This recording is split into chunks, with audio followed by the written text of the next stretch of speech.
satisfação receber todos aqui. A gente vai falar sobre o sentar. Uma postura atávica, né, que não é privilégio da espécie humana, que nós adotamos desde os nossos primórdios, e com a necessidade de criarmos artefatos para facilitar a vida, nós fomos gerando cultura e traçando um longo caminho até hoje.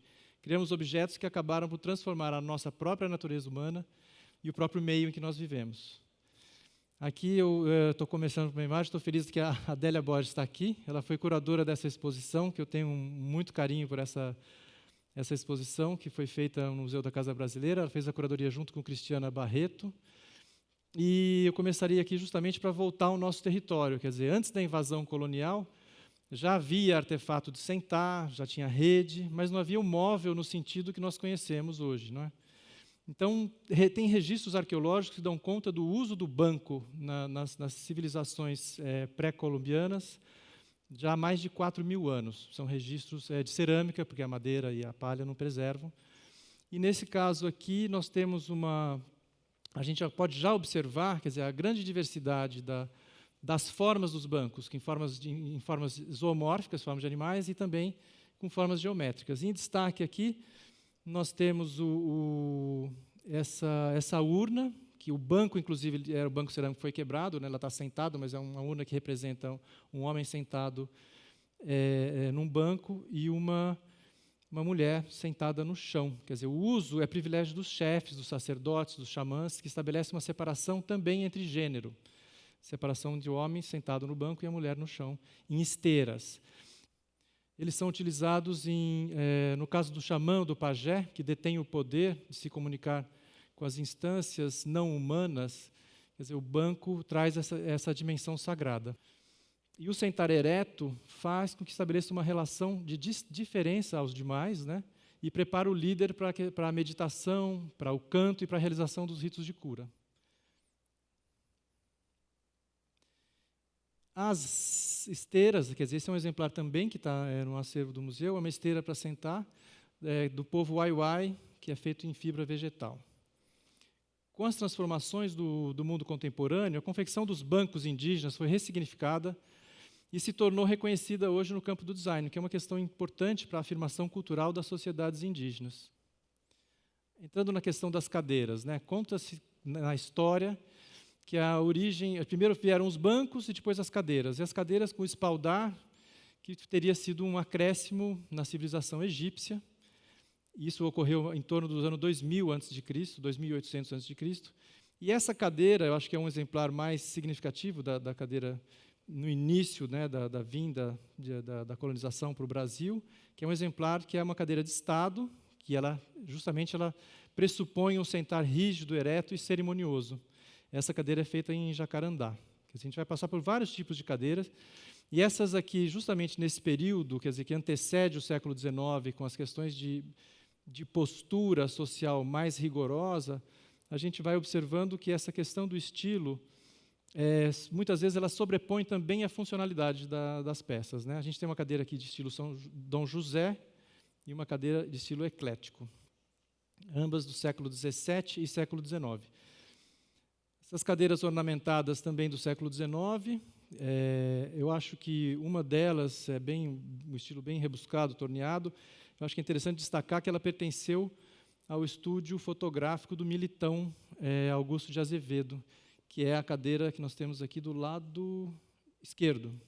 E a gente pode observar, inclusive, que as fotografias, ele chegou utilizava a cadeira sentada, porque a fotografia demorava muito tempo para ser tirada, né? Então, a gente tem a cadeira também como um personagem. A gente vê ali uma figura de uma mulher na fotografia, que é um móvel de estilo eclético, que ele acaba compondo também com a própria imagem. Foram mais de 12.500 fotografias registradas pelo Militão, e essa é uma das que tem aqui no acervo do museu. A necessidade, muitas vezes, ela faz o bom design, né? Se a gente vai pensando nessa questão que o estilo, toda uma preocupação de impostação social, de colocação, muitas vezes ela sobrepõe a funcionalidade do móvel, a gente vê que, neste caso, a funcionalidade até se sobrepõe, quer dizer, um design que acaba sendo bem equacionado na questão da forma, da função e na simplicidade. Essa cadeira do século XVIII, que que ela foi feita para ser transportada nas expedições de ocupação do território, quer dizer, uma cadeira dobrável. Outra cadeira dobrável foi feita pela arquiteta Lina Bobardi, com Marcelo Ferraz e Marcelo Suzuki, e ela foi desenvolvida justamente pensando para o espaço do Teatro Gregório de Matos, na Bahia, que era feita justamente para cada um entra com a sua cadeirinha armada e monta e escolhe o lugar para sentar. Então, essa questão também da flexibilidade. A gente vê um design, né, do século XVII aqui para o século XX, como que é interessante a gente observar essa recorrência, né, de um aspecto, de uma síntese da forma atendendo uma função específica. Aquele tipo de cadeira do século XIX, quer dizer, um pouco da ambientação que era onde esses móveis eram dispostos. É interessante a gente observar também que, a partir do século XIX, há uma maior flexibilidade, quer dizer, as casas elas não eram totalmente imobiliadas, né? No início da ocupação do território brasileiro, havia os baús, as arcas e os pilões, a rede, não tinha esse mobiliário todo. No século XIX, principalmente após a chegada da corte portuguesa no Rio de Janeiro, começam a existir, importar mobiliário, começa a existir essa composição dos ambientes das casas, e essas cadeiras, como a gente viu lá, é um tipo de ambiente. Aqui na Fazenda Resgate, uma fotografia do Iatã, Canabrava. Aqui uma outra referência mais contemporânea, que é uma sala de jantar anônima, vamos dizer assim, mas é no interior de uma casa de classe média no bairro de Santo Amaro, que são fotografias que fazem parte do projeto Casas do Brasil, que é uma documentação fotográfica que hoje faz parte do acervo do Museu da Casa Brasileira. Aqui, de novo, essa questão da simplificação da forma, né? Já no século XX, a gente tem aqui, na realidade, a cadeira Tonnet é do século XIX, né? Uma produção e um sistema de desenvolvimento de tratamento da madeira, de ser vergada a vapor, e a produção também foi feita no Brasil. Quer dizer, essa Tonnet é austríaca, esse exemplar aí é de 1860, mas a indústria Tonnet se instalou no Brasil, no sul do Brasil, a partir de 1890. Então, isso também é uma tipologia de cadeira muito conhecida, mas a arquiteta Lina Bobardi ela teve um desencantamento com a produção do design. Mais ou menos lá nos anos 60, ela teve uma produção extensa de mobiliário autônomo, né, peças de design para serem vendidas e produzidas em série, e depois houve uma decepção com essa possibilidade do design transformar e melhorar a qualidade de vida do maior número de pessoas possível. O design foi virando essa coisa elitizada, e a partir do manifesto dela de 1967, ela só passa a desenhar mobiliário dentro dos projetos de arquitetura, como a gente viu lá do Teatro Gregório de Matos e aqui do Restaurante do Benim. Essa cadeirinha girafa ela foi feita para o Restaurante do Benim. Esse exemplo de cadeira é uma marca muito importante na industrialização do móvel nacional, que é a indústria Simo, que já nos anos 20, que foi instalada em Santa Catarina, começou a produzir cadeiras em larga escala, cadeira e mobiliário. Quer dizer, esta cadeira ela tem uma articulação, vocês imaginarem, já no início dos anos 20, dela ser desmontável, que permitiu que ela fosse distribuída no Brasil inteiro, desde Rio Negrinho, em Santa Catarina, para todo o país. Essa é de 1930, esse exemplar. A Simo marcou época, né? Eu gosto de mostrar essa fotografia, que a gente vê a quantidade de madeira, quer dizer, essa contradição da nossa espécie, né? Nós fizemos, quer dizer, graças a essa produção da Simo, a Simo e também nessa mesma época contemporânea era a Gerdau. A gente tem conseguiu mobiliar cinemas, teatros, escolas, repartições públicas, quer dizer, essa participação da Simo na produção do mobiliário laminado, industrializado em grande escala, foi muito importante na história do mobiliário brasileiro. Uma outra cadeira desmontável, que é a cadeira São Paulo, feita pelo designer Carlos Mota, que também ganhou o segundo prêmio do design no Museu da Casa Brasileira. E é uma cadeira que ficou bem conhecida, quer dizer, ela tem também articula esse mesmo sistema de desmontagem e embalagem. A gente vai voltar aqui, quer dizer, falar um pouco dessa evolução, né, do mobiliário, evolução não, mas uma transformação do mobiliário, dessa questão cultural do uso dentro da casa, e depois, principalmente a partir da segunda metade do século XX, essa preocupação de alguns designers em ter uma produção mais acessível e uma quantidade de distribuição maior, fato que a gente vai vendo que o design, no fundo, ele foi acabando se transformando numa outra natureza. Aqui, de novo, essa questão, a ideia do conforto que começa a aparecer, embora o comportamento fosse ainda contido, quer dizer, as mulheres tinham uma maneira certa de sentar, os homens sentavam mais descontraídos.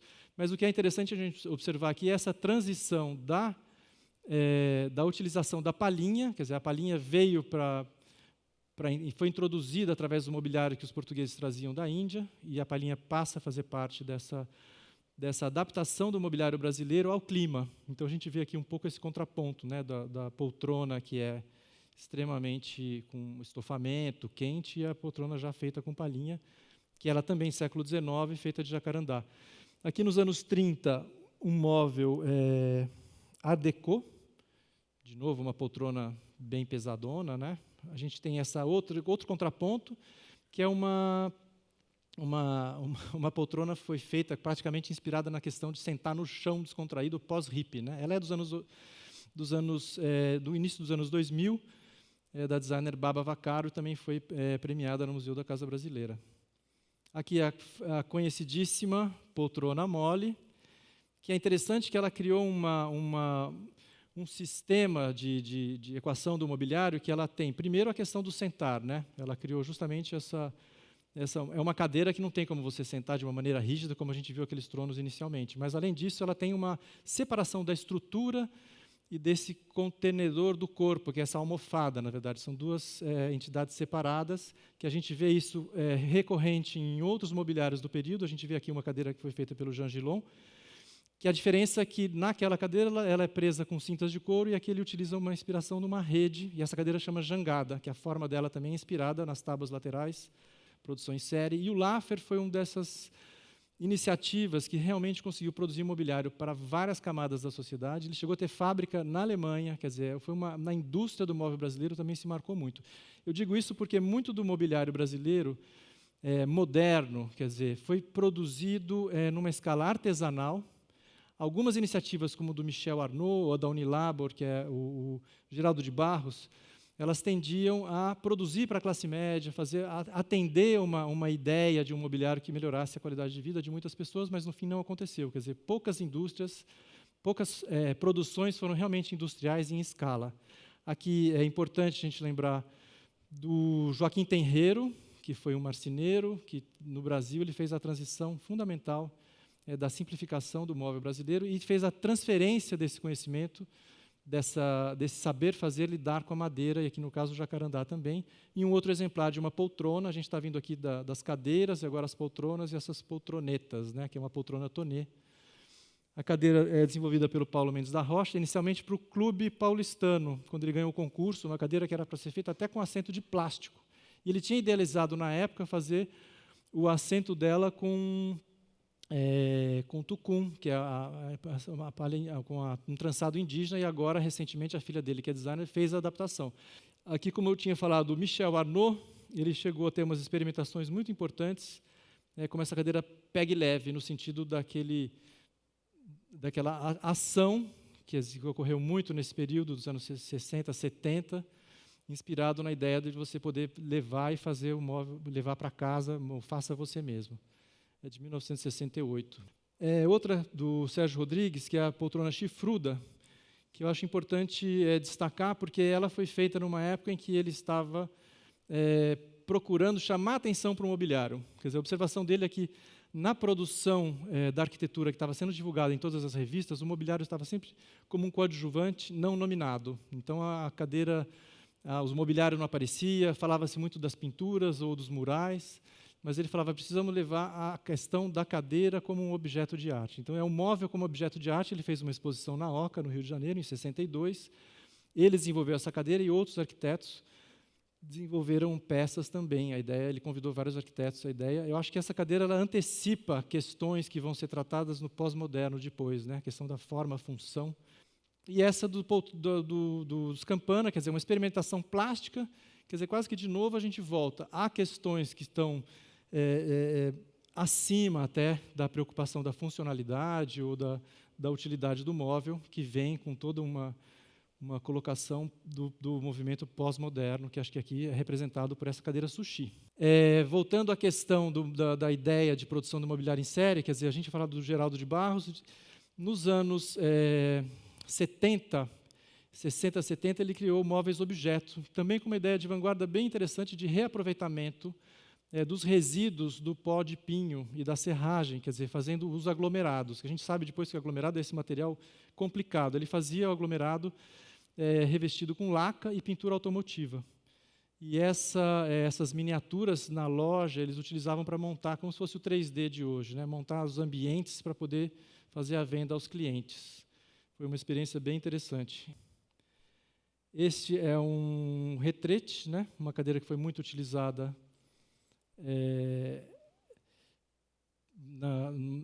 quando não havia situação de tratamento de esgoto, né? A cadeira sanitária é do século XIX, esse exemplar vem da Ilhabela.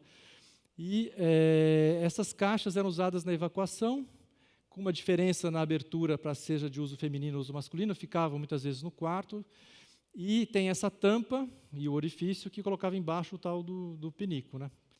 Sentar coletivo, a gente tem essa tipologia da cama cômoda e das marquesas. Essa cômoda, na realidade, tem a função também de guardar, né? A gente vê, quer dizer, a cama são funções de sentar, dormir, descansar, e essa cair de guardar também. A gente observa, de novo, o trato da madeira, quer dizer, o cuidado nos entalhes, já uma simplificação formal extremamente avançada, e a utilização da palhinha, novamente, aqui.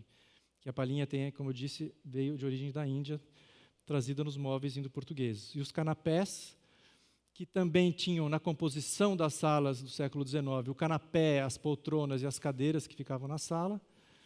Este canapé é de cedro e palhinha, e é do século, entre o século XVIII, início do século XVIII. A marquesa aqui, a famosa marquesa que pertenceu à Marquesa de Santos, é uma peça incrível, de madeira e palhinha também, e de jacarandá. Provavelmente ela não foi feita no Brasil. Aqui é um conjunto muito importante e representativo. Adaptação do clima tropical, de novo, com as cadeiras e canapés que compõem com utilização do banco com assento de palhinha. E é um exemplar do Béranger, que na realidade a gente tem a composição com poltronas e cadeiras. De Béranger é um marceneiro francês que mudou para o Recife, e ele deu continuidade à marcenaria dele no século XIX. É uma representação muito importante, porque toda essa importação, vamos dizer, dos estilos, da definição do móvel, se transforma aqui com os entalhes que incorporam as folhas, os entalhes que são mais ligados à cultura brasileira, e provavelmente também com a mão de obra, que era mão de obra. Isso, nessa produção toda que a gente fala do mobiliário, é mão de obra anônima, que a gente não tem identificação, mas que com certeza foram também os povos que vieram da África, que têm a contribuição muito importante no trato da madeira. Esse aqui é um exemplar daqui da coleção do Museu Paulista, que traz essa tipologia, né, de uma tradição importada das cabanas de caça europeias e norte-americanas. A gente vê essa utilização dos ossos de caça na composição do móvel, que dá um aspecto... A gente lembra até a cadeira chifruda também, né? Algumas dessas poltronas utilizavam esses chifres também na parte superior. Esse aqui é o contrassenso da produção do mobiliário, quer dizer, um sentar, né, um sofá, aqui no bairro do Socorro, em São Paulo, numa casa interior de uma casa de classe média, o contrassenso dessa questão da produção do móvel popular e as dimensões inadequadas, né? A gente vê que a porta praticamente não entra, mas é uma situação que a gente pensa, né? A história avança, o mobiliário, na realidade, nem sempre, né? A gente tem lá os móveis pesados, ligados a tantos compromissos de representatividade social, e aqui a gente continua não avançando nesse sentido. Para lembrar um pouco do sentar coletivo público, tem aqui a linha Zalzupin, da linha de mobiliário de escritórios, que a gente vê ali uma cadeira de espera de escritório, que foi produzido entre 59 e 63 pela L'Atelier. Também os assentos do metrô, que eu acho que é um primor. Ele tem uma delicadeza de ter o assento trapezoidal que você não escorrega naquele movimento. Ele foi feito para a linha azul do metrô, inicialmente nos anos 70, e o design dele foi feito por um grupo que se chamava GAP, Grupo Associado de Pesquisa e Planejamento, e liderado por Sérgio Augusto Kell. Para a gente lembrar, na realidade, que esse negócio do sentar, né, no transporte público, quer dizer, é impressionante, assim, infinito a rodada de Cadeiras de balanço. Aqui os interiores também da casa amazônica, das palafitas. A gente vê aqui a tipologia de cadeira de balanço bem comum. As cadeiras de balanço da coleção. Essa do Reno Bonzou ganhou prêmio no Museu da Casa Brasileira. E essa outra cadeira, que essa é a cadeira do Reno Bonzon, a cadeira Gaivota, de 1988, premiada no 3º Prêmio Museu da Casa Brasileira. Cadeira dobrável de uso externo. A gente tem essa cadeira de autoria desconhecida, do século XIX, que pertenceu a Prudente de Moraes, que acho um primor também do design. Quer dizer, ela tem uma articulação, a gente não tem a fotografia dela aqui desmontada, mas é uma cadeira de leitura para levar na área externa. Não sei se praia exatamente, mas é uma cadeira para a área de jardim, que ela é transportável. Ao lado nós temos um modelo de uma cadeira industrializada, também de praia, para a gente remeter, na verdade, essa ideia dessa reincidência das tipologias, né? Essa cadeira de rodas dobrável Supéria, do designer Cristiano Godinho Baroni, que ganhou prêmio também de menção honrosa no Museu da Casa Brasileira. Eu acho que também é uma tentativa importante de criar uma flexibilidade de transporte da cadeira, né? Cadeiras de trabalho, cadeira de bordar, que é a cadeira baixa, com as pernas curtas, que faz também distinção de gênero, geralmente são as mulheres que trabalhavam com a costura, bordado. Nós temos as cadeiras de trabalho de área administrativa. A cadeira da direita é uma cadeira que se chamava xerife, é uma cadeira produzida pelaquela indústria Simo, que eu mencionei para vocês. São as funções de trabalho administrativo, associado aos escritórios, né? E a gente vê aqui também. E a cadeira pertenceu a essa cadeira da direita, que tem aquele padrão de cadeira mais tradicional, pertenceu à Estrada de Ferro Noroeste do Brasil. Ou seja, são cadeiras de trabalho administrativo. Esses exemplares são muito preciosos. A gente tem aqui do Museu Paulista essa cadeira de dentista. Ela é uma cadeira também desmontável. Vocês veem que tem até a caixa dela, né, para transporte. São funções específicas do trabalho, né? Elas pressupõem uma postura de conforto para quem está sendo atendido, né? No caso do barbeiro e no caso do cliente, né? Que é o paciente, o dentista. E elas são ofícios que, curiosamente, até meados do século XIX, chegaram a ser realizados por uma mesma pessoa, quer dizer, o barbeiro, o dentista, e levavam essas cadeiras para atender os seus clientes, né? O dentista, por exemplo, poderia ir até uma fazenda para poder atender, fazer atendimento lá. A cadeira de dentista é do início do século XX, e a cadeira de barbeiro também, e a madeira dela provavelmente é de pau-marfim, e pertenceu a um embaixador, José Carlos Macedo Soares.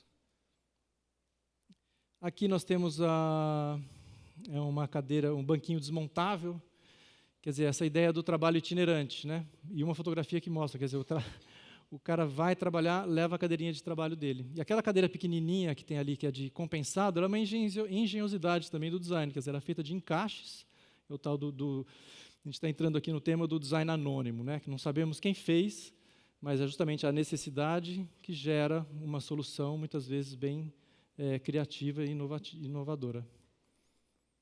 Aqui nós temos duas cadeiras também com design anônimo, não sabemos quem produziu, mas que, de novo, essa demanda gera. Essa cadeira de madeira de pinho, de caixa, mais amarelada, ela foi feita, registrada no Carandiru.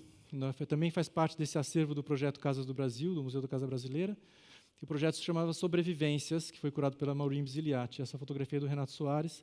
Eu acho muito interessante, quer dizer, a mesma tipologia, uma outra cadeira ali que foi feita por um pescador no litoral de Ubatuba, para poder improvisar o trato da rede, né, desamarrar, desentranhar a rede, sentar ali. São duas cadeiras também de produção popular. Um banco que tem uma tipologia popular também aqui na Quarta Colônia, foto do André Zotero. Então, a gente vai passando muitos dos móveis, na verdade, que fazem parte, que a gente conhece, que são soluções improvisadas no sentido de que foram feitas de uma maneira autônoma, né? A gente pensa no design, no sentido do designer, da indústria, na produção e do comércio, mas tem toda essa estrutura. A gente tem um banco aqui, o Banco Bandeirante, que é do século XIX, que é um banco dobrável do acervo do museu. Aquela outra tipologia de cadeira dobrável, que ela é trançada com a madeira. O banco caipira tradicional. Esses bancos do século XIX também, aqueles são de autoria todos são de autoria desconhecida, obviamente, mas aquele de Ilhabela, a gente vê a mesma tipologia de banco, né, de apoio. Quer dizer, de novo aqui, com essa contribuição de um conhecimento espontâneo, de um saber fazer. E aqui a cadeira, essa apropriação, quer dizer, muitos desses objetos também servem de inspiração para os designers fazerem produtos que acabam virando alguns ícones. Essa cadeira, que é o Banco Mocho, esse banquinho, é do Sérgio Rodrigues, e é inspirado nesse outro banco, que é o banco de retirar leite, inclusive, né? Os desenhos são valorizados pelas técnicas, né, pelas soluções, sem perder a essência desses objetos e destacando a espontaneidade. Aqui nós temos um exemplo que é o banco Cachorrinho, que foi refeito pela marcenaria Baraúna. A gente vê até ali o exemplar original atrás e outro banco também desconhecido. Eu vou encerrar aqui, nós tivemos aqui um exemplo rápido, né, sobre a diversidade e as distintas possibilidades materializadas em objetos que servem para a mesma função. São registros da história, representações sociais, culturais, as possibilidades técnicas de cada época. Para isso, para a gente poder refletir um pouco, o que a gente costuma chamar ou entender sobre o design? Quer dizer, como algo especial, fora da curva, né? Esse objeto tem design. Acontece que tudo é design, né? A roupa que nós vestimos, da canetas, computadores, celulares, etc. Desde que o ser humano se articula para melhorar as condições da vida em oposição ao meio natural, nós projetamos artefatos, criamos artifícios para facilitar a vida cotidiana. A Lina Bobardi, em 1967, ela marcou esse ponto importante sobre o assunto que eu mencionei para vocês anteriormente. Depois ela nunca mais entrou com essa ideia de produzir uma peça de design específica para comercializar em série. Como um manifesto, ela criou essa cadeira, que chama cadeira de beira de estrada, a partir de uma matriz simples, né, que é quase um trempe campestre, com esse questionamento: o que a gente precisa inventar mais para sentar? Mais um modelo de cadeira caríssima? Fazer o uso de objeto de design pensado em atender às necessidades das pessoas em larga escala, como um objeto raro e artístico, sem se ater à sua funcionalidade original? Acho que nós estamos falando aqui justamente de atribuições e valores da cultura material, que acho que é importante lembrar que a grande maioria aqui apresentada foi produzida a partir de um sistema cultural ocidental e eurocentrado. Acho que é um pouco essa repassada que eu queria ter junto com vocês aqui. Muito obrigado.